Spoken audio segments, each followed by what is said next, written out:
Baruch Hashem. Baruch Hashem. Jacob, everything's in order? Yes. Take care of business? Yes. Okay.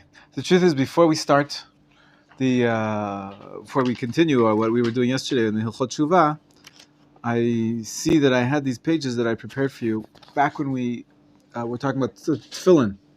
Remember a couple of weeks ago we talked about the tefillin. We even took some apart. Remember that? And I showed you how they're made. You have enough there. One each. Yeah. So I actually, this is a book that we have right over here in the library. I'll get it out for you so that you see we have 3 copies, 4 copies. I didn't even have to photocopy. And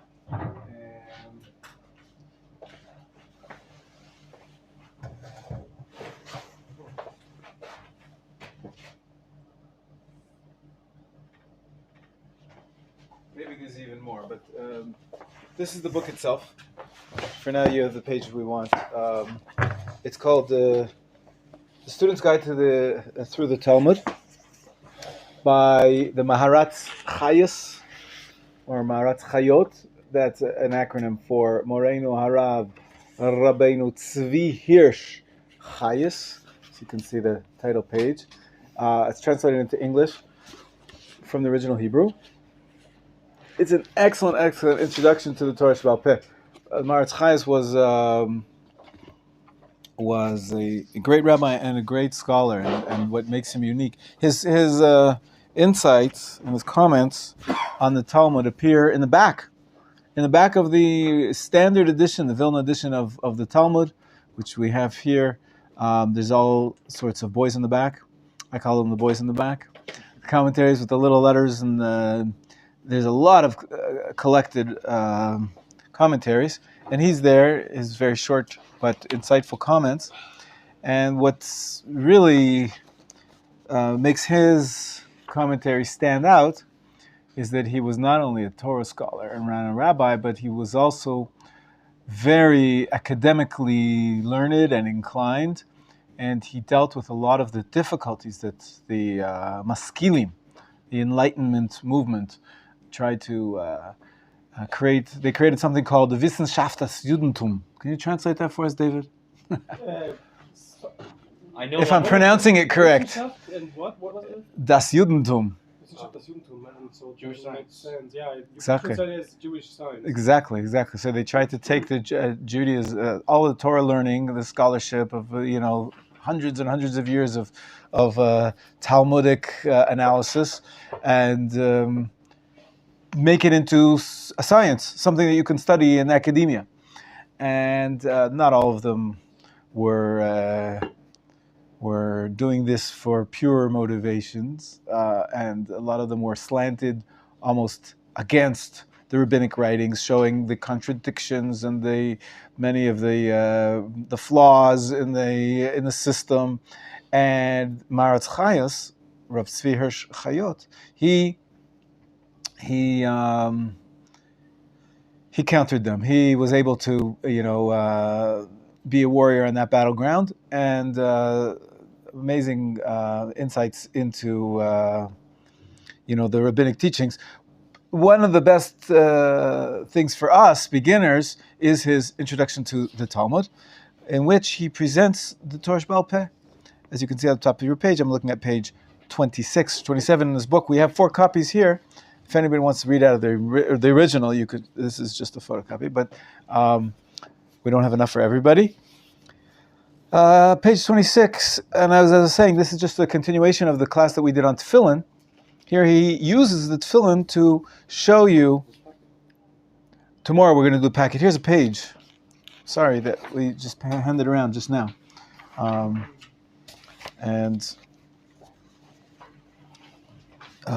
He deals with the Torah Sheba'al Peh and how to understand. As you can see, the title on the top right is the categories of oral law. He speaks about the different categories. We won't get into it at length, although you see 3 of the categories at the bottom right. We'll get to that in a minute.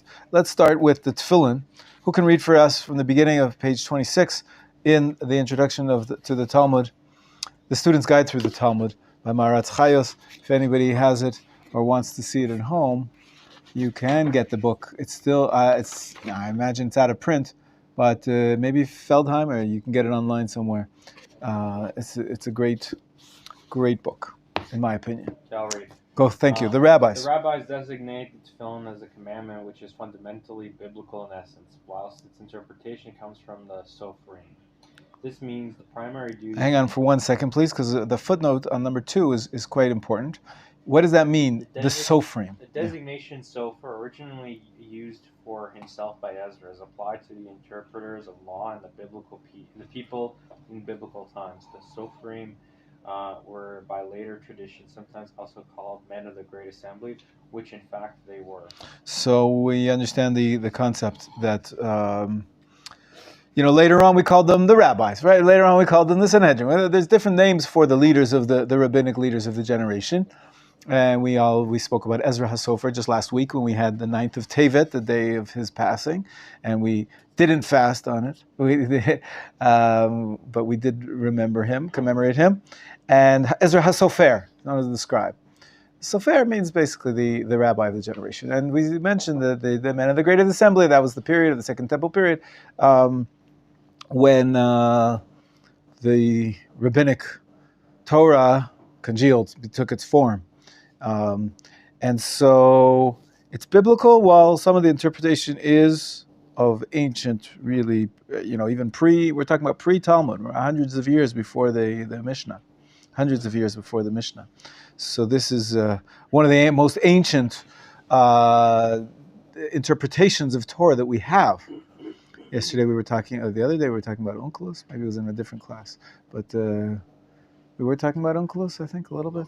No. Different class. Okay, let's go on. I stopped you in the middle. Please, Jacob, forgive me and go ahead.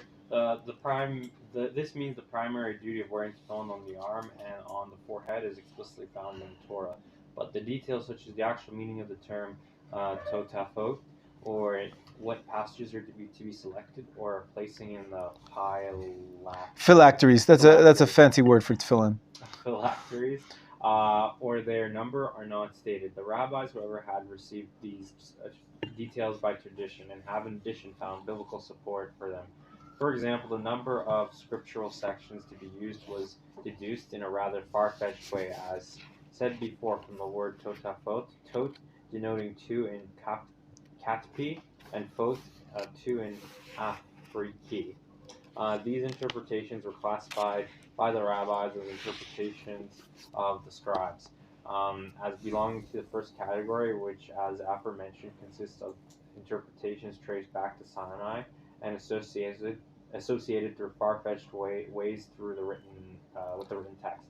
They have also designated them as words of the scribes. It will later be shown that, in the view of Maimonides, the phrase words of the scribes is a collective noun, i.e., a general term with a variety of usages. In this case, it means biblical. Interpretation. The interpretation is also biblical. There was a tradition passed down along with the text about that totafot means 4 passages. Okay, this using the etymology of katpi and afriki is, as he says, rather far-fetched. What is katpi and afriki? They're 2 languages that were, Afriki is probably from Africa. Katpi, they're languages. So, but probably what happened here was that there was a tradition without any text, oral law, and then the rabbis, when they tried to, anchor it in the text, they chose this etymology with the languages. But he's going to say at the end of the page that there's 3 categories of oral law. The first one is this transmission that's traceable to Sinai, somehow supported by biblical text, but really the main thing is that it is a tradition. Okay, go ahead. There are, however, halachos, such as those concerning the passages used, the type of script, or those concerning the straps attaching them to the arm, which were universally accepted as coming from Sinai, and for which there is no spiritual basis.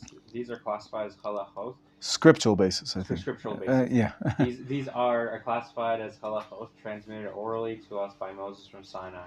They do not come under the category of interpretation of the written text, but consist merely of isolated details necessary for the correct carrying out of the command. There are 10 such halachot. 1. That ink shall be used in the writing of the scriptural passages. 2. They shall be written on parchment and on the side which faces the flesh. 3. The boxes shall be square, and their stitches be made so not as to spoil their squareness. 4. The box containing the head Phylactery. phylactery shall have on the outer side of the letter shin, both on the right and on the left. The scriptural passages shall be enveloped with 5. The scriptural passages shall be enveloped with parchment lining. 6. They shall be twined with hair of a clean animal. 7. The thread of the stitching shall be with the sinews of clean animals. 8. The boxes shall be provided with loops for the fastening of the straps. 9. The straps shall be black. 10. The knot on the strap of the head phylactery is to be in the shape of the letter Dalet. All these halachot are designated by the rabbis in many passages as Sinaitic laws. Right, we mentioned them. Remember, we said it's halacha Moshe Sinai, 10 halachot that are about the tefillin that are called halacha Moshe Sinai. Purely oral transmission. There's no attempt even to anchor it in the text, like the previous law that there's 4. On the other hand, such halachot as, for example, that the tefillin ought to be worn on the left arm, and that the passages enclosed ought to be written on the skins from unclean animals, were not to be written on the skins of unclean animals, were deduced by rabbinic exegesis from the written text. The former is inferred from the fact that since the word I don't know what that word is. Yudcha is written in its full form, and it is not as though it read. I don't know what that word means. Yeah, it means that the hand is weak. The latter is inferred from the verse that the law of the eternal may be in thy mouth. In thy mouth is interpreted as meaning that in which is permitted in the mouth. There are yet other exegetal I don't know how you say that word. Inferences, as for example, the law requiring the removal of the head phylactery first, which is inferred from, and they shall be as frontlets between your eyes. That both phylacteries must be on you when the frontals are on your forehead. These latter cases belong to the third category of halachot, which were inferred by the application of the ordinary rabbinic methods of interpretation. Thus, the precept of the tefillin, which as mentioned before, is fundamentally of biblical origin, comprises the 3 different categories of halachot, which go together under the name Torah Sel Peh. Sheba al Peh. One, interpretations traceable to Sinai and supported by biblical text. 2, halachot of Sinaitic origin, which have not even the remotest basis in Scripture. 3, rulings which the rabbis have inferred through the ordinarily adopted methods of exegesis. Following this example, one can analyze other precepts and place them in the category to which they belong. Amazing. So we have a great...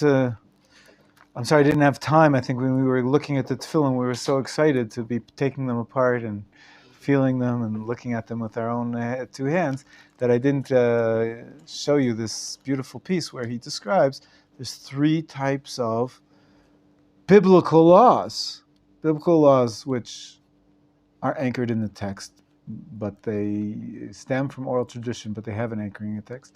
Biblical laws which have no anchoring in the text whatsoever, halacha Moshe Sinai, purely oral law. The third part is the trickiest. The third type of law are derived. That's the word exegesis that you didn't know. Exegesis means when you try to pull out of the text, it's hidden pearls. It's diamonds from the rough, and that those derivations are considered to be biblical in authority. In other words, the rabbis were given the authority to derive laws from a close reading of the text. And that's the last third Can you give an category. example? They just gave you lots of examples. The third category with the entire last paragraph The was, entire last paragraph. yeah, that you have to put it on the left hand because there's an extra hey instead of a no letter. And what else you said that Yes, it got has to be from clean animals because minamutar beficha, that it has to be something that's permitted for your mouth because so that means it has to be a clean animal. All those are derivations from the psukim, which the rabbis created. So we have, you can see in my handwriting, I wrote in that there's a range of two major types of scholarship. Transmission, of course, is one part of what the rabbis did, but also creativity. They created through the laws of derivation. There's 13 principles of derivation, and there's other lists as well. There's rules about how the rabbis were expected and told to derive details about the Torah's laws from the text. And so we have, I like to call it transmitted tradition and inspired innovation. TT and II. Transmitted tradition and inspired innovation. Right? So, yes, please. Have you ever met a Karaite Jew? I actually have. Yes. I heard that there are huge difference between a Jew and a Karaite Jew. They don't put tefillin, they don't know what is on the roof. Even their tzitzit is completely different True. from ours. Yeah. I'm not an expert, but yeah, of course, goes way back. And as I said, we practice Talmudic Judaism. They rejected it. There's different contradictions and sort of ironies and inconsistencies in the way they practice, but I assume there's also inconsistencies in the way we practice. But the bottom line is the Jewish tradition accepted the oral law, these three parts of the oral law, and they rejected them. So, but if they keep marrying Jews, so then they're Jewish, So there's all sorts of Jews with strange ideas. For the Halakha of Israel, now they are considered Jews or. So there was a debate. There was a debate almost in every era, but in this era not included. Rabbi Ovadia Yosef wrote about this. There was a Karaite community in Egypt that he was involved with it, and he said they have Jewish genealogy. Nowadays, in the rabbinate, I believe they consider them to be Jewish, although I don't think their marriage and divorce is recognized. They don't do it halachically, so that can create all sorts of problems. But if somebody has a genealogy linking him to the Karaite community, I believe it's accepted as they're accepted as Jews. But I'm not 100% sure. We have to check that in terms of the current status. I know there's a community, I think, in Ashkelon, in Ashdod. There's a few places in Israel where there's actually communities of people belonging to a Karaite community. I never saw one of them. Never met them. Yeah. Well, it's okay. Anyways, I thought that was such a beautiful presentation of the three parts of the Torah Shabbat Peh, but we're going to talk about that more. The truth is, we are learning now the Rambam in his. We talked about his introduction to the Mishnah, how he has a description of his principles of faith, 6, 7, and 8, about the revelation of the Torah, and to Moshe and the tradition. I realized here it was in the wrong place. Maimonides' introduction to the Talmud. It's here in translation. Usually it's called Introduction to the Mishnah, but it's his introduction to the Talmud in any case. And we'll put this here in the Rambam section. You can, by all means, study that. It's a great book. Let's go back to our course of study, the laws of Tshuva, chapter 8. Right? We finished chapter 7 yesterday. Yeah. We're going to go to chapter 8, and we're going to talk about some reward and punishment in the world to come. As I said, the Rambam's writings here are fascinating, and his works in other places complete the picture, but you got to start somewhere. Ready? Everybody have a pen and pencil, or pencil, because we're going to have to write in the number of the halachot. Fortunately, when I was putting this together, I didn't have the wisdom to include those. We can do it here. Keeps us awake. All right. What chapter are we on again? Chapter 8, Halacha Aleph. You have your pages almost from yesterday? Oh yeah. Well, great. Okay. Moshe, why don't you read for us? The hidden good in store for the righteous is life in the world to come, which is a life connected with no death and a kind of good connected with no evil, such as is described in the Torah. That it may be well with thee, and thou mayest prolong thy days, Deuteronomy 22:7, which was traditionally deducted to mean that it may be well with thee in a world which is entirely good, and that thou mayest prolong thy days in a world existing forever, and this is the world to come. The reward of the just is that they will acquire the sweetness thereof, to be in such goodness, and the punishment of the wicked is that they will not share in such life, but will suffer excitation and eternal death. And whosoever does not earn such life is to be dead, without coming to life forever. For he is severed from life by his iniquity, and goes to oblivion like a cow. This is the meaning of excitation described in the Torah, saying, that soul shall utterly be cut off. Numbers 15:31, which was traditionally deducted to mean utterly cut of both in this world and in the world to come. The translation here cannot be literally given on This is a footnote. the English text of the quotation utterly. Stands for the Hebrew word hikorat and cut off for tikarat. The Talmud, Psalm 164b, defines hikorat literally being cut off of itself to refer to this world, and tikarat literally being cut off by another, first to the world to come. As if saying, that soul which was separated from the body in this world shares not in the life of the world to come, for even from the world to come it is cut off. Okay, that's a punishment. It's called karet. You've heard of it before. Worst punishment that the Torah can describe. Your soul to be cut off.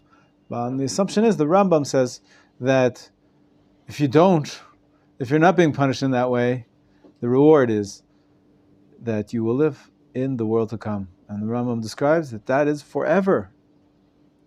No connected with every kind of good and no evil and no death, only life.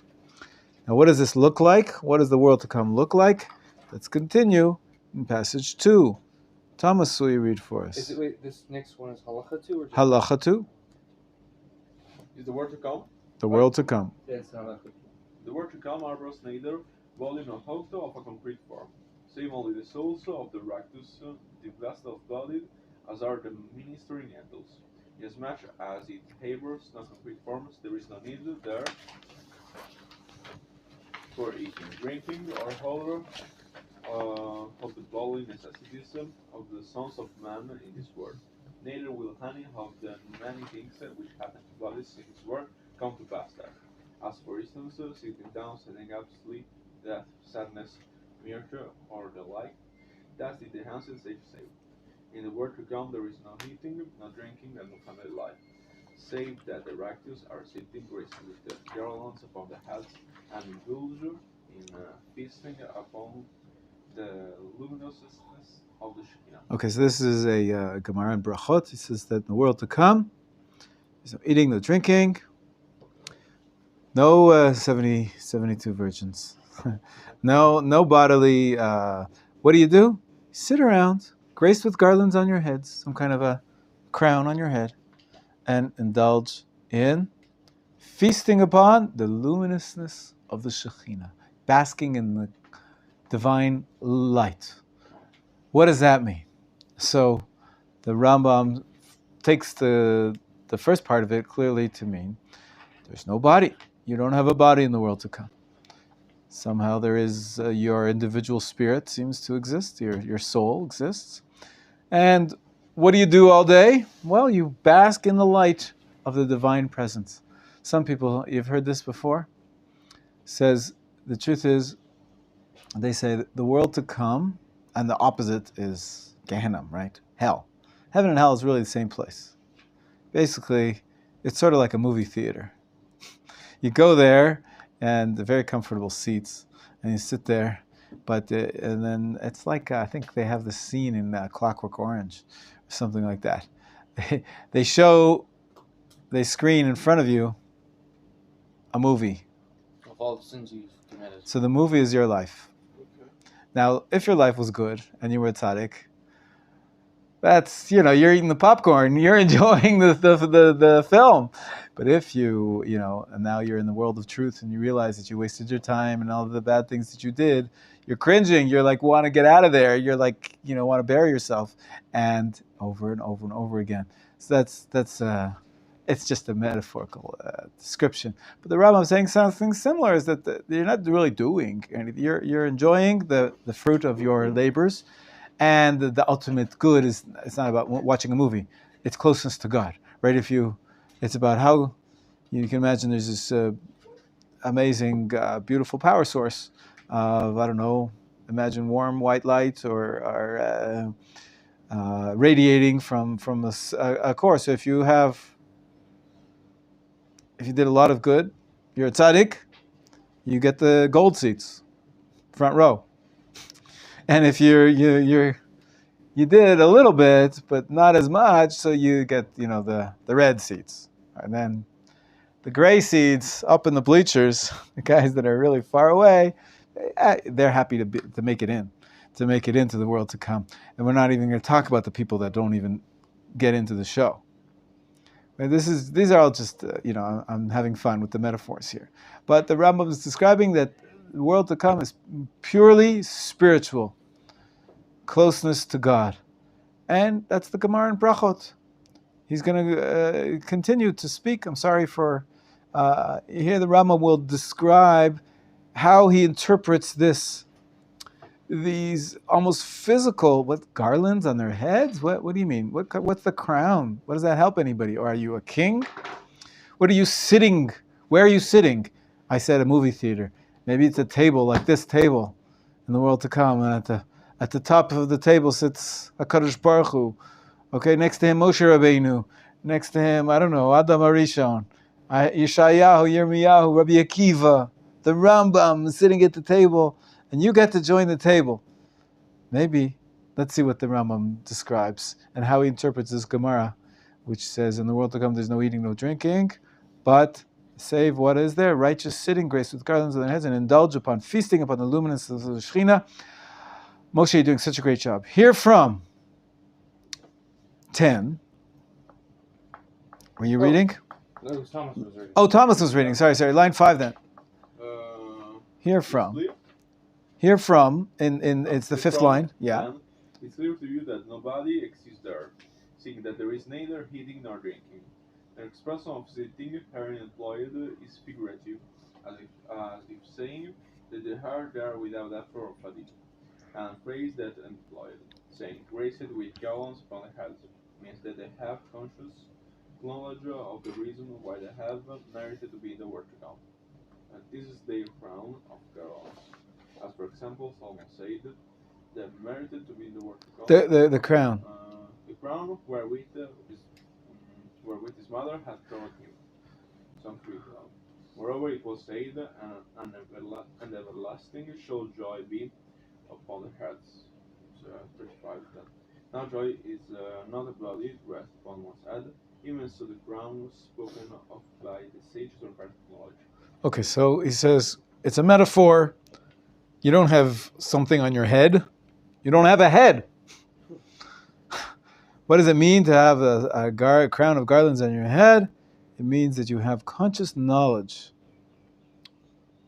Right? The Rambam says you have awareness of the reason you merited to be in the world to come. Basically, you're aware of your holiness and your spirituality.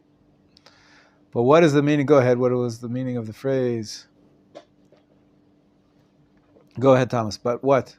But what is the meaning of the phrase? And indulge in fasting upon the luminous of the Shekinah. It's that by which they know and attain part of the truth of the Holy One, blessed is he. Something they don't know while in the dark, low body. The term employed on its subject. One second, so stop there for a second. Is that by which they know and attain part of the truth of the Holy One. They attain knowledge of God. Something they could not know while they were in the dark low body. So the Rambam so far very clearly says the world to come is purely spiritual, godliness, knowledge of God, without any material fatigue or effort, etc. This description was challenged by most Jewish philosophers, and there's a debate about it. It was talked about by the Ramban, famously Nachmanides. We all know that there's Maimonides and Nachmanides. Rabbi Moshe ben Nachmanides, he wrote a book about the world to come called Shara Gemul, and many other places where he takes the Rambam to task. And he says this presentation does not stem well with many of our Jewish sources, because you might have heard of the concept of Techiyat HaMeitim, as the Rambam had to respond in an essay all about the resurrection of the dead.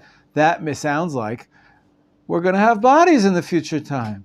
And the Ramban describes, and others describe, the Kabbalists, how the end game of our Jewish eschatology, just to use a fancy word, is that we're going to get our bodies back. And we're going to be living not just the soul and the crowns being figuratively, but we're going to have a body. One second, I'll just present and then I'll take the questions. And the body will be different than the body we have now because we'll live forever. The Rambam was right that he says the Olam Haba is forever, but Olam Haba is not merely spiritual, it means physical as well. Our ultimate ideal is that we should be living in some kind of a different form of this world where we have spirituality imbued within our body. Right? In the end, the bodies are supposed to come back. The souls are supposed to come back into the bodies. That's Techiyat HaMeitim. That's what it's all about. And so they disagree with the Rambam's presentation here. Famously, as I said, we're not going to look at it now, but the Rambam responded, and in his presentation about the Ma'amar Techiyat HaMeitim, he describes how I'm not ignoring all of those passages in the sages where they talk about Techiyat HaMeitim, and of course we're going to get back our bodies, but then there's no such thing as a body that lives forever. The Rambam says, after Techiyat HaMeitim, we're going to die again. Even though it's miraculous to even think about people's souls coming back into their bodies. At the end of a certain period, we don't know exactly how long, ultimately, then the body will die again, because bodies cannot last forever. And then what will be left will this concept of world to come, this purely spiritual world to come, which the Rambam has been describing to us now. So the Rambam sticks to his guns. He accepts that there is going to be some kind of a part of the future world which we're going to have bodies, but not forever. And so this is a little bit of a machloket between the Ramban and the Rambam, and we'll see who's right sometime. And that was by way of introduction. But the Rambam's going to keep talking about Olam Haba, but it's clearly all about being closeness to the truth, attaining the truth of the Holy One, blessed be He. Moshe, please. So, is it possible that we have a body in the sense that Hashem is sometimes described as having a body? So it's a body, but it's in a much more figurative sense. Well, that's what the Rambam writes here perfectly. He says you're sitting. So what does it mean you're sitting? You don't have a body, you're sitting. So it's a figurative. Absolutely, that's the way what he's saying. But the Ramban, he fights back and he says, "It sounds like you're actually going to have a real body," and the Rambam agrees with him. He says you're right, but that's only a temporary stage. But ultimately, the final end game is going to be purely spiritual. Okay, so interesting to go into it. We're just giving you an overview. Any other questions? Yes, Amos. How is that connected with the creation and the picture which is painting in Bereshit, that the man and woman was creating, and they have the land. How that is I this think it's picture connected. is very I think it different is. than this picture. I'm not sure. I'm not sure. I You mean, know, I'm just asking. That's just not sure because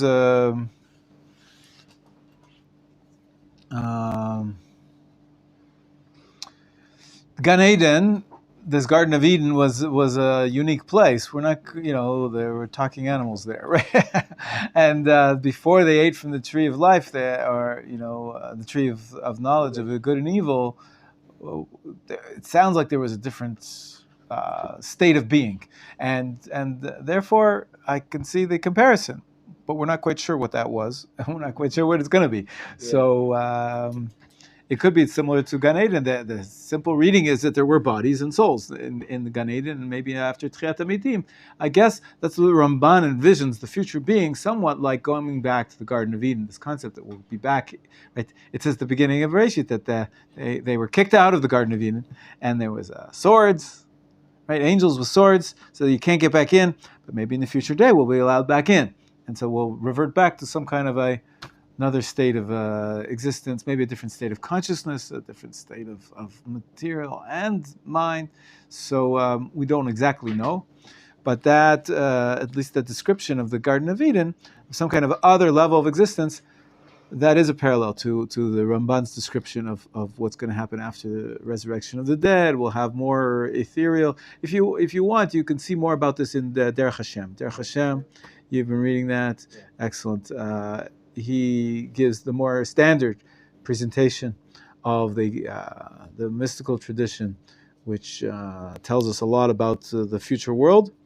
But Rambam, some people say maybe shows a little bit of his rationalist tendencies to stay away from this mystical ideas of sort of half sort of spiritual bodies. He doesn't know what that is, or he doesn't like those kind of concepts. So he says it's purely. He definitely has a focus on the intellectual, that there's knowledge, right? The crowns on their heads. Rav Ari Kaplan, in one place, he talks about this description, and he says, actually, if you read the text carefully, it says crowns in their heads. And that means, according to him, that we'll get some kind of knowledge, of some knowledge which we weren't able to incorporate before. Now we'll be able to understand it in a higher level of understanding.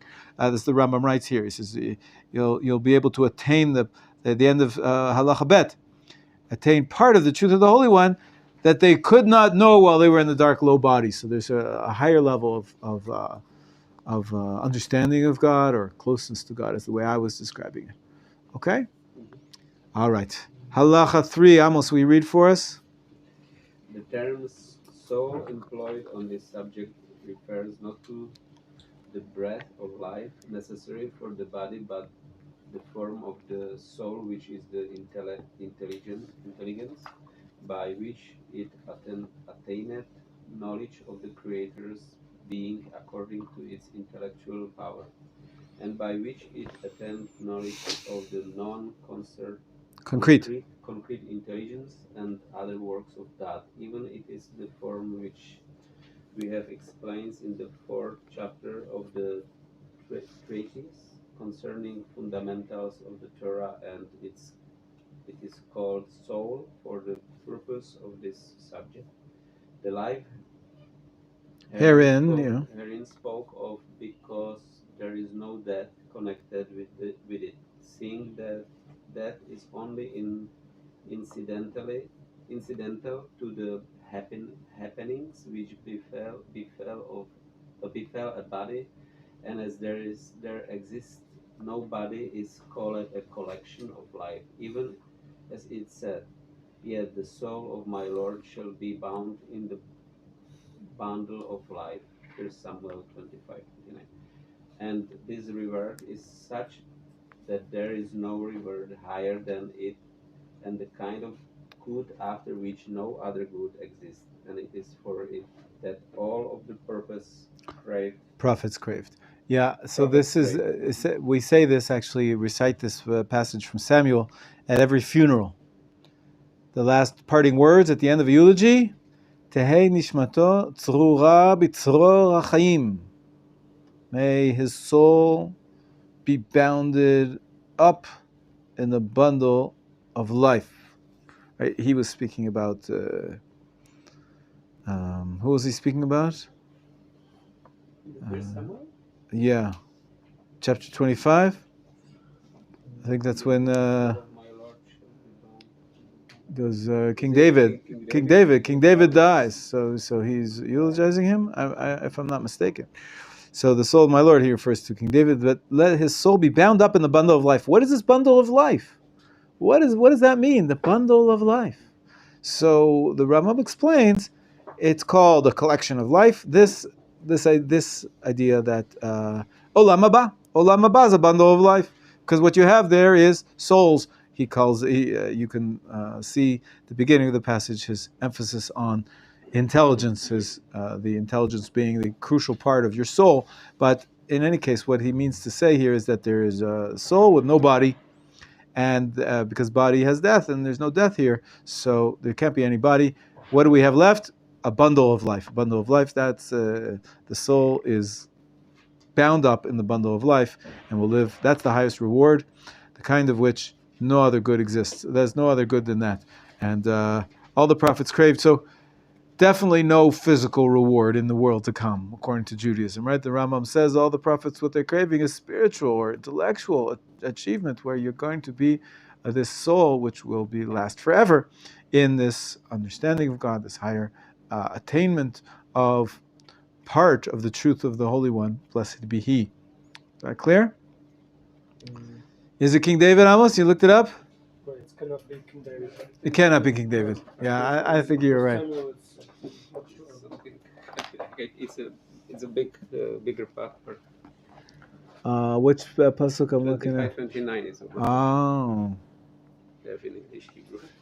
I guess.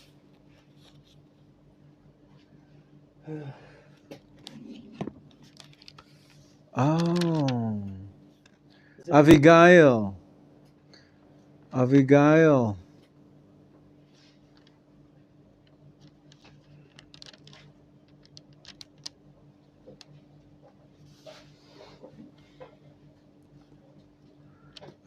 was speaking, not Samuel.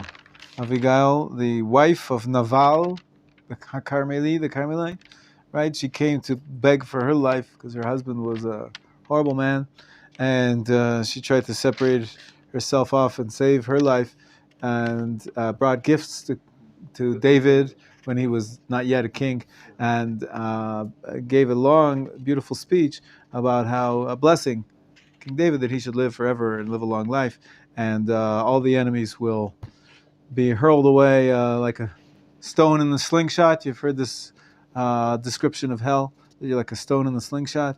In any case, this is from the words of Abigail. Thank you for bringing it up, Amos. It's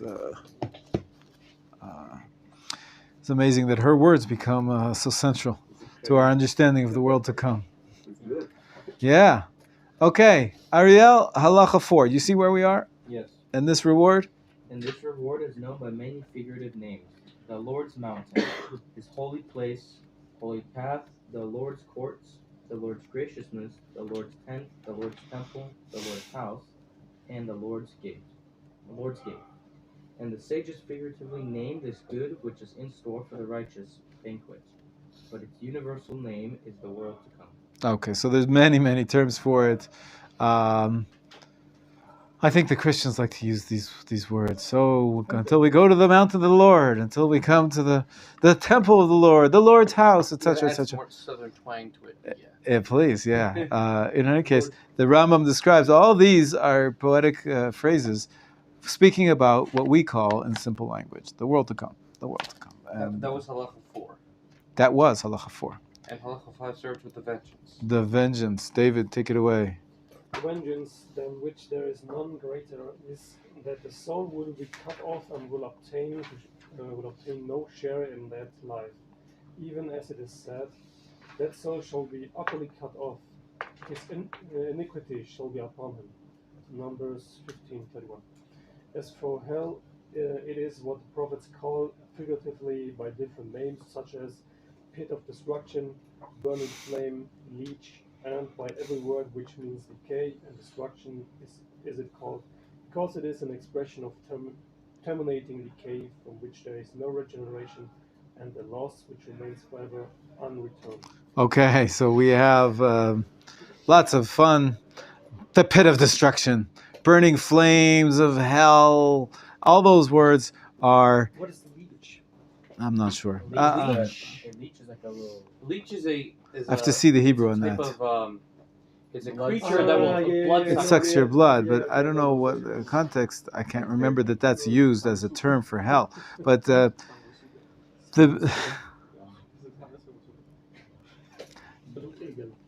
okay, I would love to see what the Hebrew is. I don't have a Rambam on me. Pass me the Rambam, will you, for a second? Right behind you. This one? Yeah, This one that has everything. One volume. You don't have to pass me 6 volumes. Go to find, choose. I'll find it. But in any case, what's the Rambam saying? He says that the opposite of the world to come is not getting in the door, as I described before, to the great show. You're just going to, therefore, you'll be cut off. Being cut off, we described it before. Karet, the punishment of karet is when your soul gets cut off, it does not live forever. It doesn't merit to go to the next stage, which is, as he said, this eternal life. And you can call it many different names. You call it hell. You can call it, anything you want. The pit of destruction, etc. Is it just as eternal? Like It's is forever. it like- It's forever. Oh. It's it. He says very clearly that. Both are eternal. Yes, both are eternal. You either. I'm just going to look for the Hebrew here. What section are we in? Halacha. Halacha 5. He says, yeah, here. Aluka, yeah. It's from Mishlei Lamed. It's from Mishlei chapter 30. That apparently it's called Aluka, the leech. It's this blood-sucking sort of bug. Any type of decay or destruction, that's the idea. Okay, so far so good. Let's try to stay away from hell, okay? Or from leeches. Halacha 6. Jacob, we're back to you. Sorry, can you just tell me where we are? Halacha 6, it starts with the word peradventure.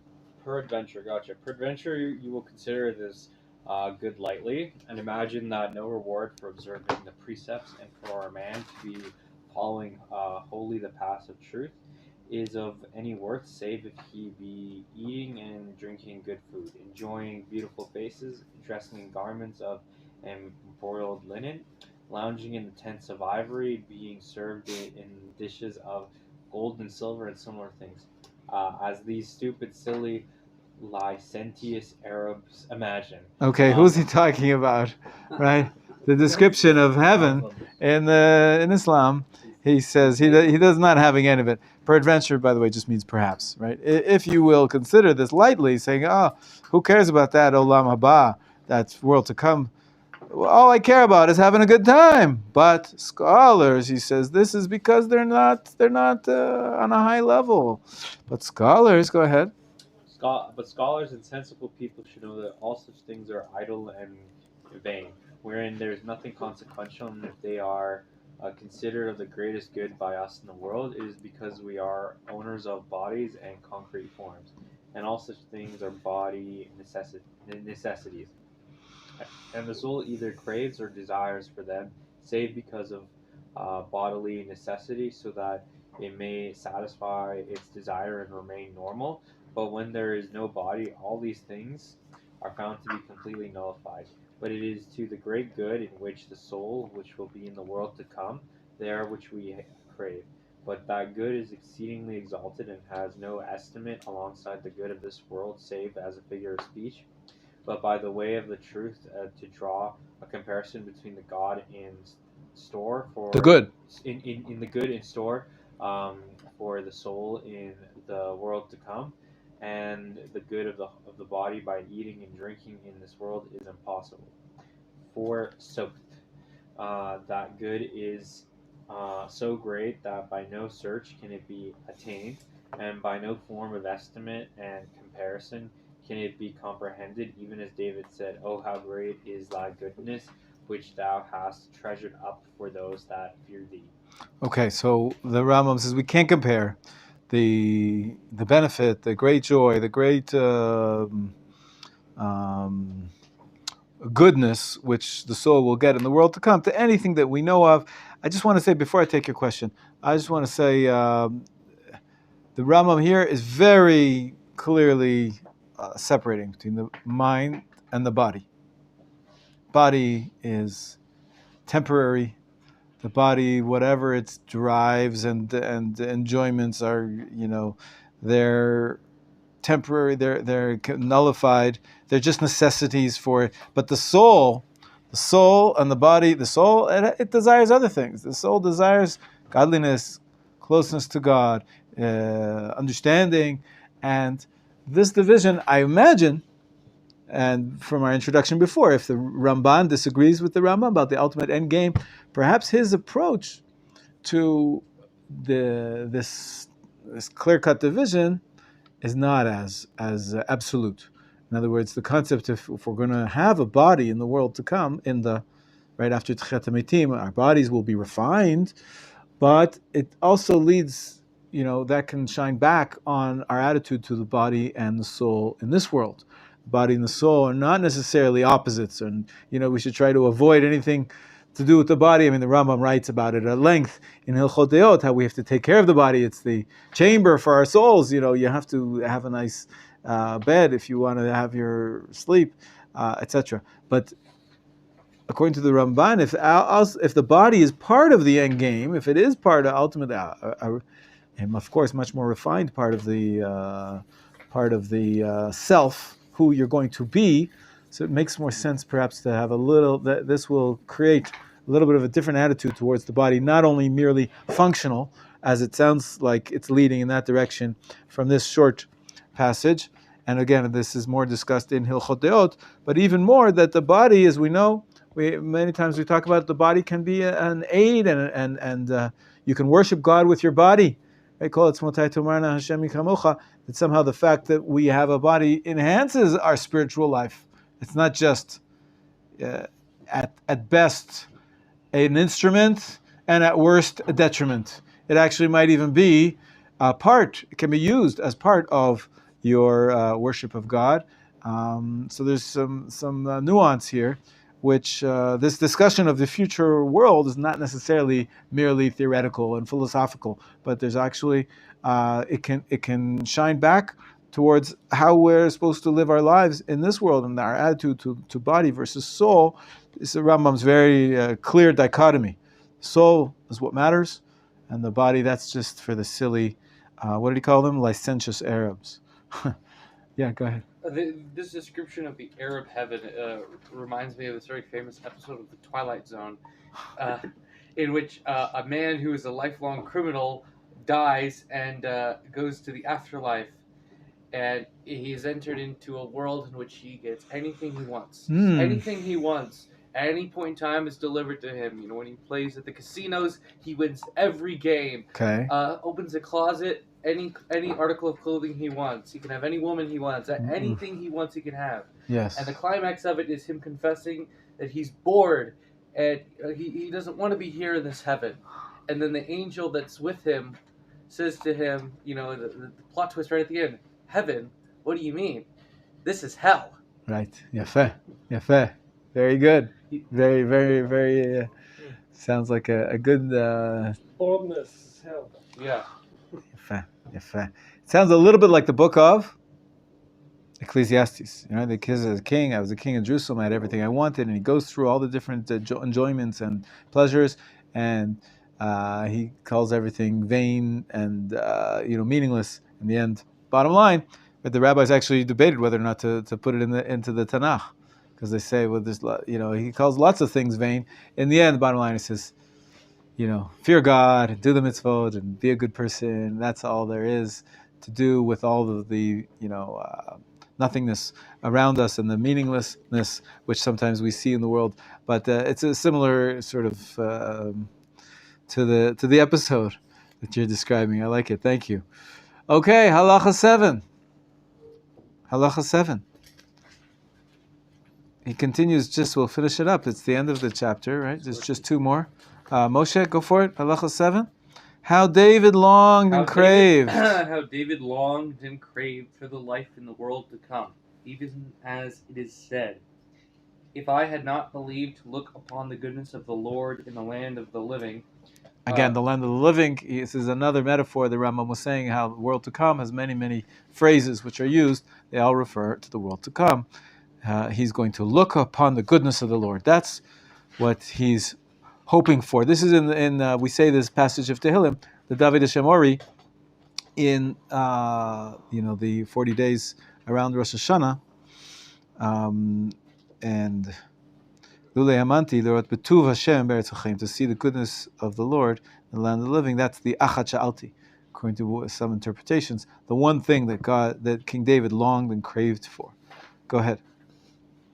We were long since informed by the ancient sages that it is not within the power of man to attain clearly the good of the world to come, nor to know its grandeur, beauty, and quality, save only the Holy One, blessed is He, and that all the good of the prophets did prophesy for Israel are none else save the corporeal matters, of which Israel will enjoy during the Messianic Era, when government will be restored to Israel. But as the good in the life of the world to come has neither estimate nor comparison, the prophets did not compare it to aught so as to not lessen it by comparison. So you understand what he just said here? It's amazing. He said that there are a lot of sections in the prophets where they describe the beauty of what's going to happen in the future days. And he says, wait, there's two stages. Everything that was being described, peace on earth, no fighting, everybody has enough livelihood. The lamb will lay with the lion, right? All that, he says, that's not about the world to come. Maybe according to the Ramban it is. That's the Messianic Era. That's the Messianic Era. That happens before you get to the world to come. The Messianic Era is the end of history, where history reaches its happy end, right? And everything gets improved in this world, not the world to come. That can be described by the prophets. But now his point is, there's something beyond that. The world to come, which he's describing of total spirituality, the souls, and with no bodies, that cannot even be described. It's so amazing. It's beyond description. Can I compare it to anything? Go ahead, Moshe. This is what Isaiah said: "Neither hath an eye seen a God besides thee, who worketh for him and that waiteth for him." Isaiah 64:3. As if saying, the good which the eye of a prophet had not seen, and none save God saw it, did God make for man who waits for him. The sages declared, all the prophets combined prophesied not save concerning the Messianic Era, but the world to come no eye saw, O God, besides thee. Shabbat 63a, 199b, Avodah Zarah 65a. Okay, so what does the world to come look like? The Rambam here says we don't know. No prophet could even describe it. It'd be pretty cool, though. It sounds like that's his point. He's saying that's the ultimate good, but we don't really know what it's going to look like. Although he described that we don't have a body, and that we somehow attain closeness to God and the truth of God are part of that, and he did mention some intellectual component, but ultimately we don't know. That is beyond description. All the prophets are talking about the end of days. They're talking about the Mashiach times within this world, not the world to come. And Thomas, finish it off. Section Halacha 8, please. Halacha Chet. As for the reason why the sages call it even the word to come, it's not because it's not now in existence, so that it might be inferred that this word will be destroyed and thereafter will come that word. The matter is not so, for that word is already, even as it said, how great is thy goodness, which thou hast laid up for them that fear thee, which thou hast wrought for them that take their refuge in thee. They call it not word to come, save alone because that life comes to man after the life of this world, wherein we exist with a body and soul, and his life is found by man first. Oh, now he just made it interesting. So the world to come is not in the future. It exists now. Yeah, there's people there now. People are That's right. dead. Right. Souls. Right. That's right. Because they only call it to come because that you get there after your life. You live out your life, and if you don't do anything to cause you to be cut off, if you did the mitzvot and you were a tzaddik, so you merit to be in the world to come. Now it's a little more complicated than that because we know that there's Techiyat HaMeitim. At some point, they're going to take those souls and put them back into bodies. Yeah. That the Rambam talks about it in the essay about the resurrection of the dead. So he's got to work that out. But in the concept, he says, we just use the world to come as a metaphor. It's not actually about the future. It's about a parallel universe. We have our universe where there's body and soul, and he described that, and we're trying to perfect that world throughout history as much as we can. But at the same time, there's a parallel world, which is purely spiritual, where the souls are close to God and sitting around with the garlands on their heads and experiencing the divine presence, right? So that's like Moshe was saying. That's what we believe that where the tzaddikim go when they die. They go to the world to come. They go to heaven, right? Only There's a- tzaddikim or every Only Jew the is a tzaddikim, tzaddik. okay. Every Jew is a tzaddik. Of course, as I said, there's the bleachers, and then there's the box seats. And you might have a different level of closeness in the world to come, but the fact that there is a world to come, the There's Rambam. the nosebleeds, and then there's the courtside seats. That's it. Yeah. Okay. Questions, comments. That's chapter 8. So I like that chapter a lot. Thank you. I liked it too. I like it. Yeah. just kind of understand it if I'm thinking about it correctly. So the souls that are already there, they've already fulfilled their mission and their goal that they were on this earth that we all have, Sounds like it. and their souls like complete. So now they're in Olam Haba and Garden or in Eden. Again, it's all metaphors, terms for the same thing. Okay, they're in Right. Right. Correct. That's what he says. That's what it And- seems to say. souls that are here, they're still completing their mission, and let's say they die and didn't complete their mission. Maybe they fulfilled a little bit of something, The idea of Gilgulim or reincarnation. So that Rambam doesn't mention it. Okay. He does not mention it. Ever I or mentioned just in these chapters? ever. So And the Rav Sadia someone's Gaon soul says can it be doesn't. for a very It's not a long Jewish time. belief, but most Jewish philosophers do incorporate it somewhat into the Kabbalists. Definitely do. They incorporate it somewhat into their reincarnation. Oh, That the person could be it's not the same person though. It's only part of their soul, no? It's not the entire soul. that well, goes back. right. What is you? Right. It's always the age-old question. What are you? Could've been a part of Are it. you flesh and blood, or are you your mind, are you your heart, or your thoughts? What if you took the brain in a vat experiment? Like in Futurama? I don't know what that is, but I imagine there's it's the same type of thing. No, not like that. Yeah. I If our 1 second, Every soul is unique. It just might have a part that was attached. I don't know. It has to be that every soul is unique. Like it couldn't have been like. I don't know, but I sure sounds like it that from this it might have presentation. a part that was originated from a different soul, but it's not the same soul. It's still Right, we have a tradition that we're all parts of God. Right, the soul Right. is a chelek eloka mimal. that too. And so we all somehow are connected, and godliness is part of who we are. Right. But that unique blend together with our body, that's what makes us unique in this world. That's who we are. And somehow that has to have existence as a separate entity in the world to come, or there's no reward for you if you disappear, if you disintegrate or just meld back into the ultimate whole of godliness. So then the whole concept of reward here doesn't exist. So how to exactly work it out is complicated, but I think we're understanding each other. Yes, I know Moshe. there's a concept of like unfinished business. Like Hmm. if someone just if there's sort of like there's more continuation.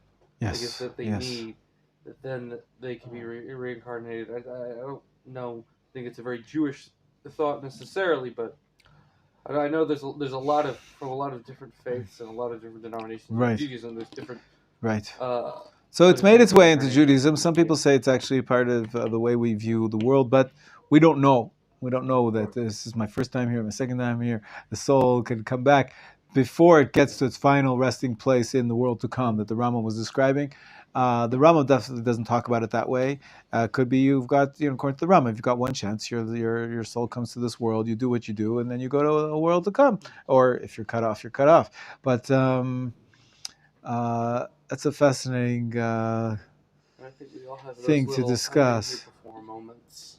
Like if you go someplace. Oh, very come on, historic- Moshe. You know that they're just glitches in the Matrix. Ah. Okay. We have to stop here, and we'll continue with chapter 9, B'ezrat Hashem, tomorrow. Have a great day. This is stop at the bottom.